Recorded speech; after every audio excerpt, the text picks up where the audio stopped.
يا أمي أقطف دوما أحلى الزهر سار تعطر كل البيت تنتظر قدومك يا أمي. ہندو کا میرے پاس ایک میسج آیا کہ میں مسلمان ہونا چاہتا ہوں مگر مجھے پتہ چلا ہے کہ جیسے ہندوؤں میں ذات پات کا فرق ہے اسلام میں بھی ایسا فرق بولو بھائی ہے.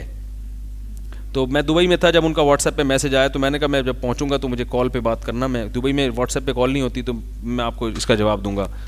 تو انہوں نے کہا میں مسلمان ہونا چاہتا ہوں مگر یہ ذات پات کا فرق کس میں ہے؟ تو مسلمانوں میں بھی ہے. تو میں نے کہا مسلمانوں میں ہے, یعنی اگر فون آیا نا تو میں اس کا جواب دوں گا. مسلمانوں میں ہے مگر اسلام میں بولو نا یار نہیں ہے. مسلمانوں میں, سب مسلمانوں میں بھی نہیں ہے. عربوں میں بڑی عصبیت ہے اور مختلف قوموں میں بڑی عصبیت ہے. وہ اجمی ہے, یہ پاکستانی ہے, یہ فلانا ہے, یہ ڈمکانا ہے. لیکن ایسے بھی لوگ ہیں. شیخ صالح العثیمین سعودی عرب کے بڑے عالم تھے. عربوں میں آپ جاؤ نا تو آپ کو واضح عصبیت نظر آتی ہے کہ وہ عرب کی ایک ان میں تکبر ہے کہ ہم عرب ہیں. میں سمجھتا تھا سب میں ہے, لیکن میں نے شیخ صالح العثیمین بڑے عالم ہیں ان کا بیان سنا تو مجھے اندازہ ہوا الحمدللہ سب میں نہیں ہے.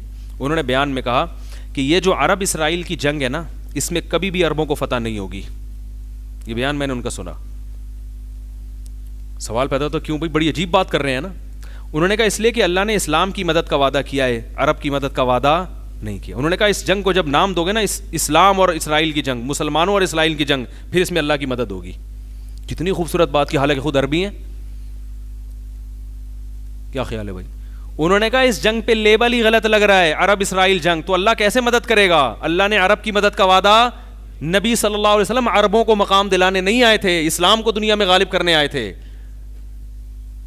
آپ اگر عربیت کو فروغ دینے کے لیے آتے تو آپ صلی اللہ علیہ وسلم کی تلوار سب سے پہلے عربوں کے خلاف نہ اٹھتی. عرب کے خلاف غزوہ بدر پہلی جنگ ہے, کس کے خلاف ہوئی تھی؟ عرب کے. عرب میں کس کے خلاف؟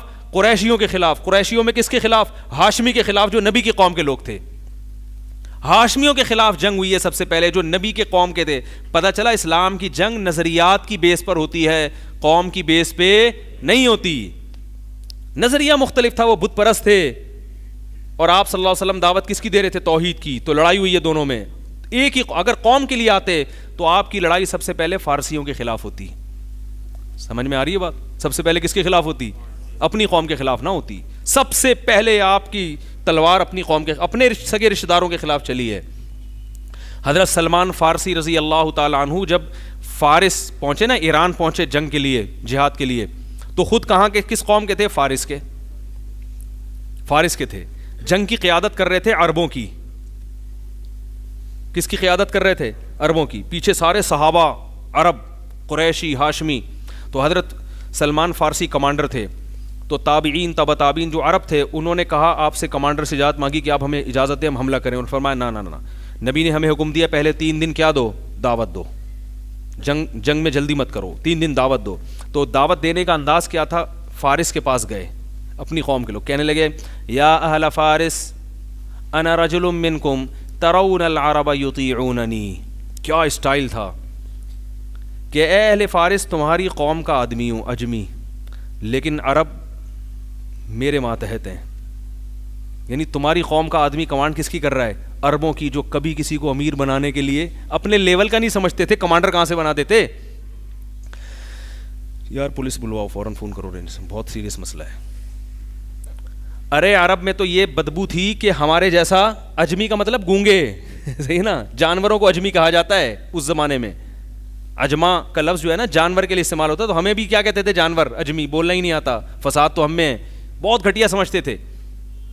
تو یہ لفظ چونکہ اب رائج ہو گیا, تو اب رائج ہو گیا تو ختم نہیں کیا, کیونکہ جو کوئی لفظ رائج ہو جاتا ہے نا تو پھر اس کو ختم کرنا مشکل ہوتا ہے. لیکن اصل میں آیا وہاں سے ہے. یہ جانور ہیں, جیسے گونگے جانور ہوتے ہیں ایسے یہ بھی ہیں, انہیں کیا پتا. تو سلمان فارسی کیا کہہ رہے ہیں اسلام کی کو حق ثابت کرنے کے لیے کہ ہماری لڑائی قوم کی بنیاد پہ نہیں ہے. کہیں یہ نہ سمجھا عرب کو اجمیوں پر حکومت کا شوق ہو گیا ہے. اگر ہوتا تو میں جنگ کا کمانڈر نہ ہوتا. ترون العرب یطیعوننی, تم دیکھ رہے ہو کہ عرب کس کی اطاعت کر رہے ہیں, جو کبھی اپنے پیرل نہیں مانتے تھے کسی کو, آج مجھے انہوں نے کمانڈر بنایا ہوا ہے. مجھے اور صحابہ بہت ساری جگہوں پہ حضرت سلمان فارسی کو مسجد اپنے نماز میں امام بنایا کرتے تھے کہ آپ صحابی رسول ہیں, آپ صاحب علم ہیں, آپ امامت کریں گے. تو اس سے کیا پتہ چلتا ہے کہ یہ عصبیت اسلام میں نہیں ہے، مسلمانوں میں آ گئی عصبیت، عربی اجمی کا اور یہ فلانا ڈمکانا اور وہ بہت تو اور یہی وجہ ہے کہ عرب اسرائیل کی جنگ میں اللہ کی طرف سے مدد نہیں آ رہی، کیونکہ اللہ نے کب کہا ہے کہ میں عرب کی مدد کروں گا؟ اللہ نے کہا اسلام کا لیبل لگاؤ گے تو کیا ہوگا؟ مسلمانوں کی اور یہودیوں کی جنگ ہے، پھر دیکھو اللہ مدد کرے گا، کیوں نہیں کرے گا انشاءاللہ۔ اللہ نے تو یہودیوں کے مقدر میں ذلت لکھی ہوئی ہے، ٹھیک ہے نا، لیکن اللہ قوم کی مدد کرے گا تو لوگ کہیں گے دیکھو، عرب کہیں گے دیکھو اللہ ہمارے ساتھ ہے۔ اللہ آپ کے ساتھ نہیں ہے، اللہ اسلام کے ساتھ ہے، ٹھیک ہے نا۔ نبی صلی اللہ علیہ وسلم نے اسلام کی دعوت کو دنیا میں عام کیا ہے اور اسلام ہی کے ساتھ ہے۔ ہاں نکاح میں کفات کا جو مسئلہ ہے اس میں جو کہا جاتا ہے کہ ایک عرب غیر عرب کا کفو نہیں ہے نکاح میں، یا اور لڑکی کی جب شادی کی جائے گی تو خاندان دیکھا جائے گا، اس کی وجہ یہ ہے کہ نکاح ایک دنیاوی معاملہ ہے، اس میں جب تک عورت کو دنیاوی لحاظ سے شوہر اوپر کے درجے کا نہ ملے یا اپنے برابر نہ ملے تو جوڑا کامیاب نہیں ہوتا۔ اسی وجہ سے فقہاء نے لکھا ہے کہ بالکل ایک کمتر لڑکی جو ہے، جو ایک یعنی ایک کمتر لڑکا، مثال کے طور پر ایک لڑکے کا پیشہ ہے بیچارہ جھاڑو لگاتا ہے، جائز ہے یہ بھی، وہ کوئی بہت اعلیٰ افسر کی بیٹی سے نکاح ولی کی اجازت کے بغیر نہیں کر سکتا، کیونکہ بے جوڑ کا رشتہ، یہ میچنگ کی شادی نہیں ہے۔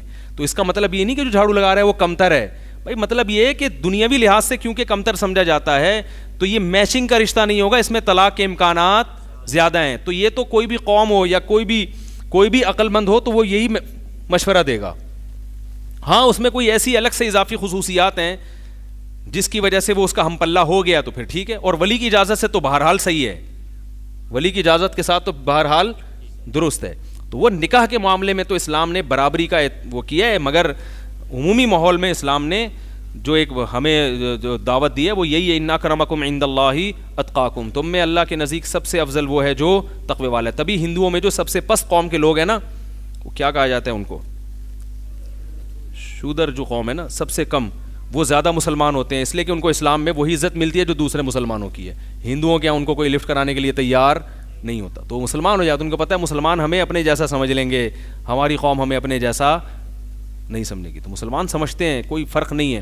میں ایسے علماء کو جانتا ہوں، ایک شودر قوم کا ہندو مسلمان ہوا، انہوں نے اپنی بیٹی دی ہے اس کو، پہلے چیک کیا کہ صحیح بھی ہے یا نہیں ہے اور نکاح کر دیا۔